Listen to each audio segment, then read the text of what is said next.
سورہ اعراف کی آیت نمبر 6 ہے اس موضوع پر. فَلَنَسْأَلَنَّ الَّذِينَ أُرْسِلَ إِلَيْهِمْ وَلَنَسْأَلَنَّ الْمُرْسَلِينَ. ہم لازماً پوچھ کر رہیں گے ان سے بھی جن کی طرف ہم نے رسولوں کو بھیجا. تمہارے پاس پیغام پہنچ گیا تھا کہ نہیں؟ اور ہم لازماً پوچھیں گے، پوچھ کر رہیں گے رسولوں سے بھی، تم نے پہنچایا تھا کہ نہیں؟ دیکھیے رسول کتنا ہی بلند مقام ہو، اللہ کے سامنے تو عبد ہے نا. اللہ تو اپنے رسولوں سے بھی محاسبہ کرے گا. قرآن مجید میں سورہ مائدہ میں ہے کہ نہیں؟ یا عیسی ابن مریم انت قلت للناس اتخذونی وامی الہین من دون اللہ. اے مریم کے بیٹے عیسیٰ، کیا تم نے کہا تھا لوگوں سے کہ مجھے اور میری والدہ کو بھی اللہ کے سوا الہ بنا لینا؟ اس مقام کو پڑھیے، معلوم ہوتا ہے کانپ رہے ہیں حضرت عیسیٰ کھڑے ہوئے. تعالیٰ اللہ کا دربار ہے.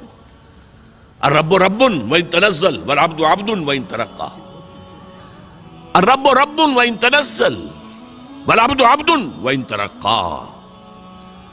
رب رب ہی ہے خواہ وہ نزول فرما کر اور پہلے آسمان تک آ جائے، جیسا کہ حدیث میں ہے کہ ہر رات کو اس کے آخری گھڑیوں میں اللہ تعالیٰ نزول اجلال فرماتا ہے پہلے آسمان تک. اور پھر کوئی پکارنے والا پکارتا ہے حل من مستغفر فاغفر له. ہے کوئی معافی چاہنے والا کہ میں اسے معاف کر دوں؟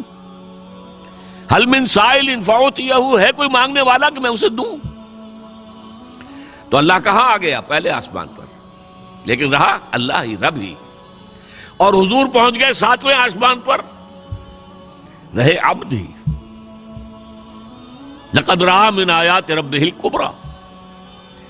اپنے رب کی عظیم نشانیوں کا مشاہدہ کیا ہے. ہیں تو بندے ہی. سبحان الذی اسریٰ بعبدہ لیلا من المسجد الحرام الی المسجد الاقصیٰ. عبد عبد ہے، چاہے 7ویں آسمان پر پہنچ گیا ہو، اور رب رب ہے چاہے پہلے آسمان تک اتر آیا ہو. لہذا اللہ تعالیٰ حساب لے گا رسولوں سے بھی. اسی لیے اسی سورہ مائدہ میں حضور سے واحد کے صیغے میں خطاب کر کے کہا ہے یا ایھا الرسول بلغ ما انزل الیک من ربک وان لم تفعل فما بلغت رسالتہ. اے نبی پہنچا دو وہ سب کچھ جو تم پر نازل ہوا ہے تمہارے رب کی طرف سے. اگر تم نے اس میں کوتاہی کی تو رسالت کا حق ادا نہیں ہوگا، پکڑے جاؤ گے اللہ کے ہاں. اس اعتبار سے ذرا سوچئے، بعض آیات وہ بھی ہیں نا جن میں حضور پر گرفت آئی ہے. اللہ تعالیٰ نے کچھ ناراضگی کا اظہار کیا ہے، حضور چھپا لیتے وہ آیات. کیوں ہمیشہ ہمیشہ کے لیے یہ آیات پڑھی جائیں؟ لما تحرم ما احل اللہ لک تبتغی مرضات ازواجک. اے نبی کیوں حرام کر رہے ہیں اپنے اوپر جو تمہارے رب نے تمہارے لیے حلال کیا؟ اپنی بیویوں کی رضا جوئی کے لیے ہے؟ انداز ہے.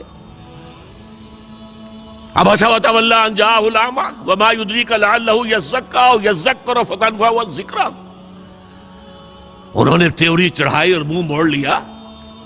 دیکھیے خطاب بھی نہیں کر رہے یہاں پر، یہ بھی ایک طرح کا اظہار ناراضگی ہے. اے نبی آپ نے یہ کیوں کیا؟ یہ نہیں کہا.